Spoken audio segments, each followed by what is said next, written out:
କଥା ହେଲା ଯଦି ସେ ଚାହିଁବ ଯିବା ପାଇଁ କେମିତି ଚାହିଁଥାନ୍ତା ଆମେ ମନା କରିଥାନ୍ତୁ ନା ମତେ କହିଲେ ଟିକେ ଠିକ କଥା ସେ ଯିବାକୁ ଚାହିଁବନି ସେ ତାଙ୍କ ଯେହେତୁ ଅଦର କାଷ୍ଟଟା ହେଇଯାଉଛି ବୁଝିଲ କି କୌଣସି ଆହତ ଯିବନି ତାଙ୍କୁ ଗଲେ ତାଙ୍କ ଘର ଦ୍ୱାର ଭାଇଚାଇ ଏଠୁ ତାଙ୍କ ପରିବାରକୁ ବିଚ୍ଛିନ୍ନ କରାଯିବ ତାଙ୍କ ଗାଁ ଲୋକ କରିବେ ଏଗୁଡ଼ା କରିଥିଲେ ତାର ପୁଅଟା ବା ଅଛି ପୁଅଟା ଥିଲେ ବି ତାକୁ ପରିବାରଟାକୁ ଦେଖିବ ନା ସିଏ ତାର ପୁଅଟାକୁ ନେଇଯାଉନି ସେ ନବନି ସେ ତ ବାହାଘର ହବ ନା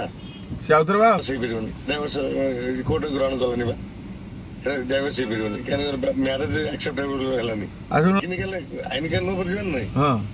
ଯେହେତୁ ବୟସ ହେଇନଥିଲା ମ୍ୟାରେଜ କରିଛି ସେଟା ମ୍ୟାରେଜ ଗ୍ରହଣ କଲାନି ଡିଭୋର୍ସ ହେଇପାରିବନି କୋର୍ଟ ମନା କଲା ତମେ ଆମକୁ ନ କଥା ହେଇକି ସେ ମ୍ୟାରେଜ କରୁଛି ନା କଣ ମ୍ୟାରେଜ କରିବ ଖୁବ ଶୀଘ୍ର କେନ୍ତା ତାହେଲେ ବାହାଘର ନିଶ୍ଚୟ ହବ ଫାଇନାଲ ହେଇଗଲା ବୋଧେ ଯୋଉ ଯାଇଥିଲା ଛୁଟିରେ ଭୁବନେଶ୍ୱର ଅଛି ତମେ ଶୁଣ ଆଜି ନହେଲେ କାଲି ସେ କଲେକ୍ଟର ସ୍ଥିରଟା ହବ ବୁଝିପାରିଲ କି ଗୋଟେ ପୋଷ୍ଟଟା ସାଧାରଣ କଲେକ୍ଟର ହବ ନା ନାଇଁ ସେ କାହିଁଠି ହବ ଆ ପାଖରେ କଣ ଅଛି କଥାଟା ସେଠି ତା ପରିବାର କାହିଁକି ତ ତାପରେ ୱେଷ୍ଟଟା ସବୁ ଜାଣିଲା ପରେ ତ ରାଜି ହଉଛି ତାକୁ ନିହାତି ହେଇଯିବା ଦରକାର